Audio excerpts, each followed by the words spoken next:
كتير مننا بيخش بيوت يحس ان في ديزاينر تاتش في البيت ده، او ان البيت ده اكيد صحابه استعانوا مهندسين ديكور، او البيت ده شكله جامد قوي وتحفه. وكتير مننا بيخشوا بيوت يحسوا ان في حاجه غلط حتى لو مستعينين بديزاينر يعمل لهم الديكور.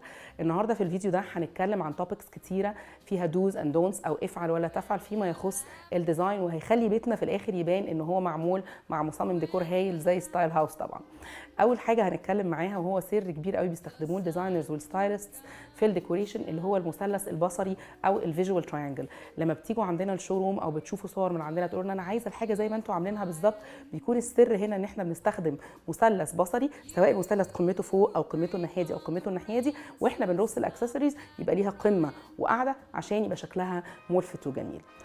تاني غلطه بيقع فيها كتير قوي مصممين الديكور او اصحاب البيوت، الستاير. ايه مشكله الستاير؟ تلاقي الراجل المنجد جاي كده شاطر يقول لك احنا حضرتك هنطلع من هنا 20 سم لا لا لا، الكلام ده كلام غلط. اهم حاجه واحنا بنعمل الستاير عندنا نطلع ونعلى بيها على قد ما نقدر. لما بنشوف افلام من بره بنلاقي البيوت باينه كبيره جدا، مع العلم اللي سافر مننا شاف البيوت دي في الاخر بتبقى قد علبه السيجاره او اصغر كمان، علبه الكبريت زي ما بيقولوا. فالمفروض ان الستاير تتعلق تحت السقف مباشره. لو انا عندي كرانيش في البيت هنزل اسيب بعد الكورنيشه حوالي مثلا 10 سم واعلق الستاره بتاعتي وتبقى يا دوبك لامسه الارض. يبقى دي تاني حاجه اتكلمنا عليها الستاير. تالت حاجه بنعاني فيها احنا في ستايل هاوس وبشوفها كتير جدا عندنا وفي بيوت اهالينا، التطقيم. ابعدوا يا جماعه عن التطقيم والماتشنج سيتس.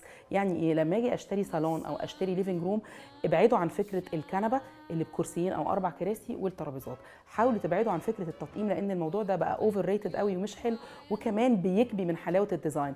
اعملوا ميكس ما بين القطع وخلوا فيه عنصر مشترك ما بينهم، سواء اللون بتاع الدهان او باترن القماش او في حاجات كتيره جدا ممكن تربط ما بينهم. حاجه تانية بنلاقيها في بيوت لازم تستخدم بحرص جدا وهي اوفر دوز صور العيله.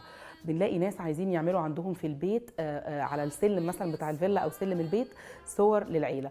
حاولوا تنقوا بعنايه الصور دي وتبقى الصور حديثه مش قديمه، او لو قديمه تبقى مدروسه وكمان تبقى مناسبه للوقت اللي احنا حاطينها فيه.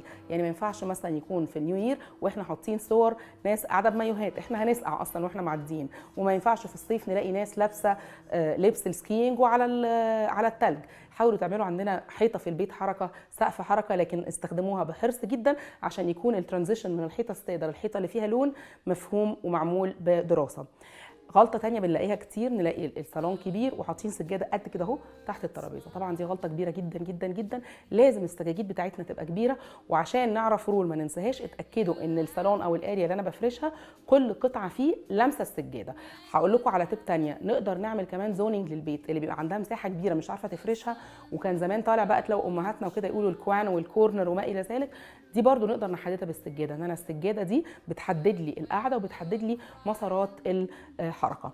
نقطة تانية عايزة اقولها لكم، الناس اللي بتحب الحاجات الكلاسيك سبيسيفيكلي ده بيبقى عندهم غلط ان هم يلتزموا بإيرا معينة او بوقت معين يحطوا كل حاجتهم لوي ساز او كل حاجتهم الويكندز. الناس اللي بتحب الحاجات الريترو تحط كل الحاجة ريترو. ابعدوا شوية عن النقطة دي لان دي ممكن تقعوا فيها غلطة. لو حاجة عجبتكم بعد كده مش تعرفوا تحطوها.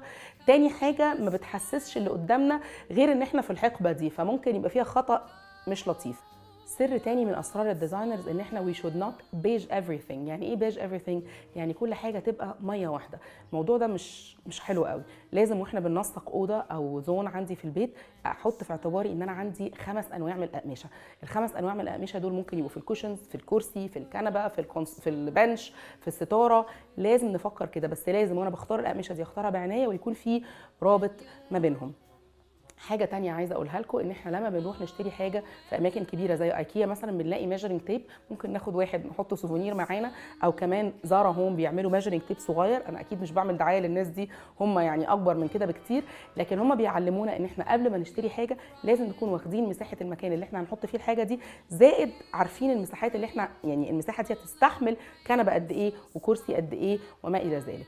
نقطه تانية عايزه اكلمكم فيها، اختاروا الكبير. زي ما اخترنا في الاكسسوارز القطع الكبيره، برضو لما تيجوا تشتروا ارت وورك اختاروا الارت وورك الكبير.